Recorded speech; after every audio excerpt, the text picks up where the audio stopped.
Well, Israel says its troops have encircled the city of Khan Yunis in southern Gaza, which the UN says has been the scene of some of the worst fighting in the conflict with Hamas. It comes after Israel said that Monday was the deadliest day for its troops since the war began. NBC News foreign correspondent Raf Sanchez joins us now from Tel Aviv with the latest here. Hi, Raf. Thanks for being here. So the UN issued a new warning about the humanitarian situation in Khan Yunis as well as its hospitals.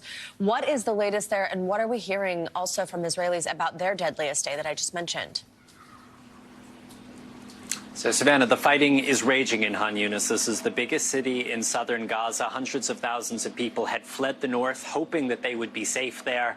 And the war has come to them in a big way. And specifically, it is raging in the streets around the Al-Nasser hospital, which is the last major hospital still functioning in Gaza. Our team was inside that hospital yesterday. They sent us some truly haunting images.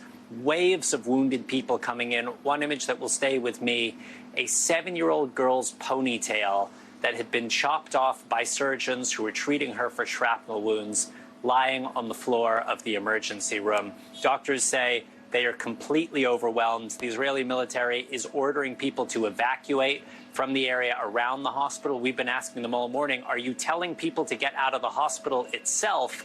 They're not giving a clear answer on that. But as we've seen, evacuating a hospital is a very, very difficult thing to do. You have prematurely born babies in incubators. You have people hooked up to dialysis machines. It is not a straightforward thing to do at the best of times. These are not the best of times.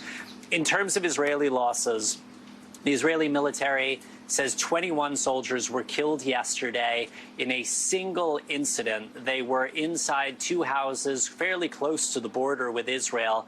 They were preparing to plant explosives in those houses to blow them up. And they are saying a Hamas rocket-propelled grenade was fired at them. It appears to have triggered those charges, blowing it up. This is a country really in shock. This morning, we've been hearing from Prime Minister Netanyahu, other national leaders, about the scale of the loss there. Guys. Raf, also talk to us about what NBC News is learning about an Israeli proposal. This is for a 2-month pause in fighting in exchange for the release of all hostages. Where is that at? What is the likelihood of that? How is the negotiation happening? Yeah, so two Israeli officials say that they have sent that proposal to Qatar, who will send it on to Hamas. We haven't heard anything from Hamas.